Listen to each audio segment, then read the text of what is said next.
पूरे देश भर में संविधान आरक्षण की लड़ाई लड़ने वाले प्रोफेसर लक्ष्मण यादव आज आगरा आए हुए हैं।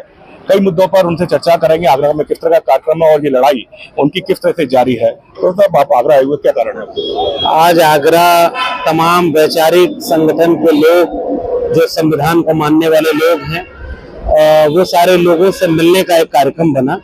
एक निजी कार्यक्रम है। इसके चलते जब यहाँ के लोगों से बात हुई तो जितने लोग परिवार की तरह चाहने वाले हैं, जिनसे हमारा विचार मेल खाता है, जो इस देश को बाबा साहब के संविधान के आधार पर चलाना चाहते हैं, सामाजिक न्याय की बात करते हैं, समाजवादी लोग हैं, उन लोगों से जब ये बातचीत पता चली तो ये हुआ कि सबसे मिलना जुलना बातचीत, तो उसके लिए आज आगरा आने का मौका मिला और सबने सम्मानित किया। इसके लिए धन्यवाद। आप लोग लगातार आरोप लगाते हैं संविधान खतरे में है, जबकि केंद्र सरकार का कहना है, प्रधानमंत्री का खुद कहना है कि जो सरकार है संविधान पर ही चल रही है, कानून पर चल रही है। बाबा साहब ने जो संविधान बनाया था उस पर चल रही है।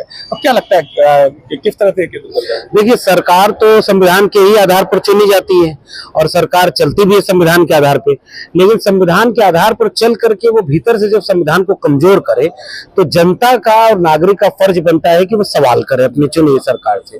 जैसे अगर उनसे ये सवाल पूछा जाए कि पहलगाम में आतंकी हमला हुआ, पूरा देश सेना के साथ खड़ा था, लेकिन अब सारे लोग मिलकर कह रहे थे कि एक बार देश को आप भी सारी बात साफ साफ बता दें, क्या हुआ, कैसे हुआ, कितना क्या हुआ।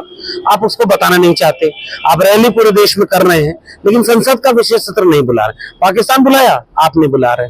अब आप चुनाव आयोग का चुनाव आयुक्त कैसे चुना जाता है, आप नियम बदल लेते हैं। अब उसमें आप ही के लोग चुने जाएंगे।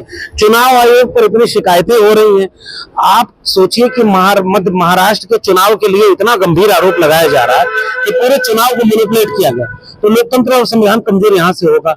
लोगों को बोलने का अधिकार न हो, कोई सवाल पूछे तो उस पर फर्जी मुकदमे हो जाएं, उसे जेल में डाल दो, उसे डरा दो। पत्रकारों की हालत खराब है कि वो अगर सच दिखा दे तो उनके ऊपर जांच बैठ जाती है। संविधान इन सब से कमजोर होता है।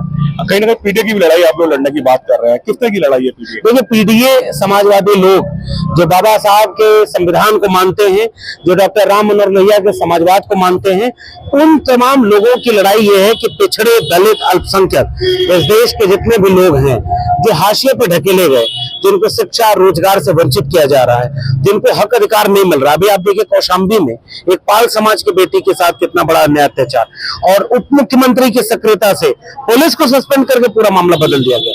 थानों में जाइए, सबसे ज्यादा मुकदमे पीडीए समाज के लोगों के ऊपर हो रहे हैं। उनको शिक्षा रोजगार नहीं मिल रहा है, वैकेंसी आने के पहले कैंसिल हो जा रही है और बुनियादी मुद्दों पर देश प्रदेश में कोई बात नहीं हो। तो उत्तर प्रदेश की जनता अब अपने हक के लिए एकजुट हो रही है और बाबा साहब को मानने वाले लोग और समाजवाद को मानने वाले लोग एकजुट होकर के अपने हक अधिकार के लिए अब सरकार से सवाल करेंगे।